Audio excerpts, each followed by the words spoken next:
नमस्कार दोस्तों, एक बार फिर से आपका इस YouTube चैनल पर स्वागत करता हूं।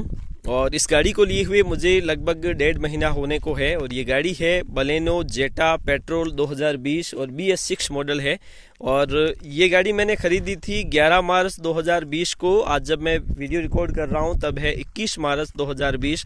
तो इस 1.5 महीने की अवधि में मैंने जब इसको चलाया, क्योंकि मैं इससे पहले गाड़ी चलाना लगभग ये गाड़ी लेने के बाद ही सीखा हूं, तो मैंने किस प्रकार से इसे अनुभव किया है और नई गाड़ी के साथ मेरा क्या अनुभव रहा है, और इस गाड़ी को लेने के बाद मैं एक रिव्यू के रूप में मैं मेरे अनुभव शेयर करना चाहता हूं इस वीडियो के माध्यम से।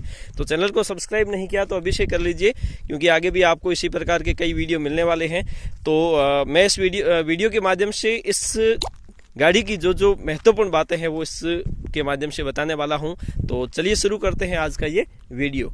तो फर्स्ट ऑफ ऑल मैं आपको बताना चाहता हूं कि ये गाड़ी मुझे लुक में बहुत अच्छी लगती है, क्योंकि आगे का जो लुक है वो मुझे बहुत शानदार लगता है। और दूसरी चीज़, जो इसके नीचे जब हम इसका स्पेस देखते हैं तो ज़मीन से ये थोड़ी सी ऊपर चलती है। अगर हम इसमें देखें तो सबसे पहली बात कि ये जो मारुति सुजुकी की जो डिजायर आती है वो इससे बेहतर विकल्प मुझे इससे लगता है, क्योंकि मुझे लगता है कि क्योंकि हम थोड़े से गांव में रहते हैं, तो आप यहाँ पर देख रहे होंगे दोहरे टीले वगैरह सब है। तो इस स्थिति में मुझे लगता है कि ये गाड़ी मेरे लिए मुझे बेहतर लगी थी। ठीक है, उसके बाद में यहाँ पर आप फॉग लैंप दे सकते हो, और इसके अलावा इसकी लाइटिंग बहुत अच्छी है। और इसकी चीज़ अलावा अगर हम साइड में देखें तो साइड में दो चीज़ें मुझे अच्छी लगती है। एक तो इसके जो ORVM है, तो ये ऑटो फोल्ड वाला सिस्टम, जैसे हम गाड़ी लॉक कर देते हैं तो ORVM ऑटो फोल्ड हो जाते हैं। इससे क्या होता है कि जैसे कि हम गाड़ी कहीं पे बीच सड़क पे या फिर साइड में खड़ी करते हैं तो साइड में कांच के लगने के चांसेस कम रहते हैं। तो मुझे ये इसके बहुत शानदार लगती है। और ये सिस्टम शायद एस्क्रोस में नहीं दिया गया। एस्क्रोस से भी एक मेरे साथी ने ली थी, तो वहाँ पर मुझे वो बता रहे थे कि उसमें ये सिस्टम नहीं है, तो उन्हें वो अच्छी नहीं है, मतलब इस प्रकार से उन्हें लगा था कि चलो ये ठीक है। और दूसरी चीज़ अगर हम देखें तो इसकी एलॉय व्हील जो आते हैं इसमें कैप की आवश्यकता नहीं रहती है, तो ये चीज़ भी मुझे ठीक लगी है। और इसके अलावा अगर हम देखते हैं तो जो डोर हैंडल होता है, तो डोर हैंडल के ऊपर एक सेंसर दिया हुआ था। जैसे आप अंगुली से इस पे पुश करते हो तो ये अगर आप इस एक हैंडल को खोलना चाहते हैं या फिर एक गेट को खोलना चाहते हैं तो ऑटोमेटिक ये खुल जाता है। गाड़ी है वो अनलॉक हो जाती है, बशर्ते है कि आपके पास चाबी होनी चाहिए। और इसके अलावा अगर देखा जाए तो गाड़ी का माइलेज, क्योंकि मैंने जब गाड़ी ली थी तो दो गाड़ियाँ इसके साथ मैंने देखी थी।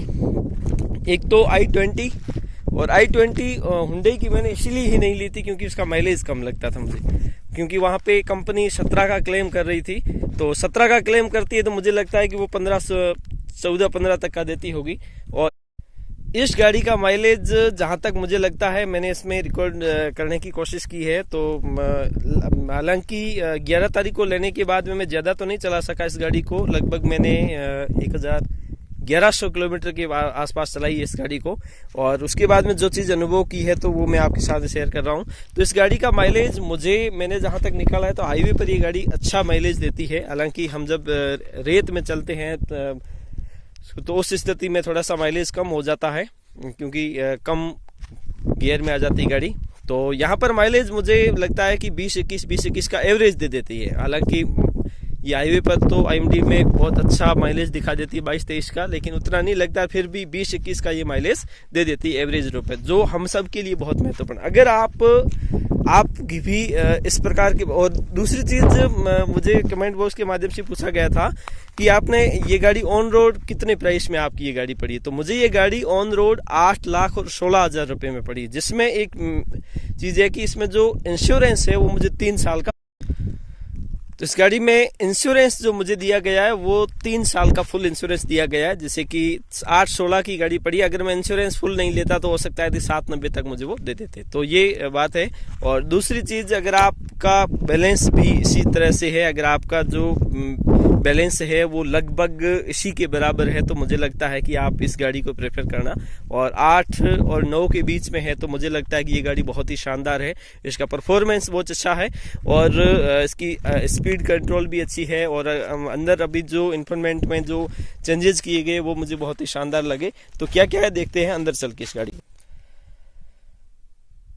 तो ये गाड़ी अंदर से इस प्रकार से दिखती है, जैसा कि मैंने आपको पिछले वीडियो में भी बताया था। जैसे कि अब हम इसको ऑन करते हैं एक बार स्टार्ट बटन में जाके। जैसे कि ये सिस्टम मुझे बहुत शानदार लगता है इसका। ये यहाँ पर आप देख रहे होंगे, जैसे कि ये गेट खुला है तो ये यहाँ पर इसको इंडिकेट कर रहा है। तो मैं जैसे इसको ओपन और इसके बाद में ये शुरू हो गया, ये ऑटो फोल्ड हो गई, आप देख रहे होंगे। और यहाँ से भी हम इसको कर सकते हैं, जैसे कि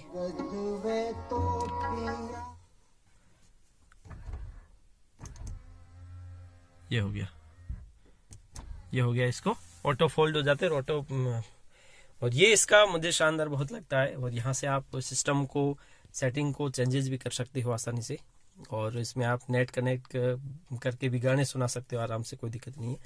और एसी का सिस्टम इसका शानदार है। और सारी चीज़ें जो मुझे लगता है कि वास्तव में मैंने जो रिक्वायरमेंट चाही थी वो मुझे इस गाड़ी में मिल गई है।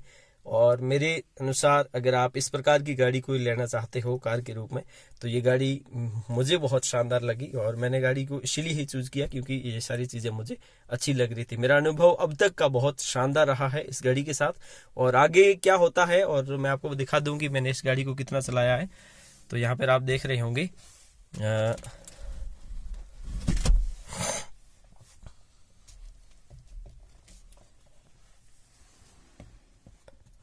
तो ये आप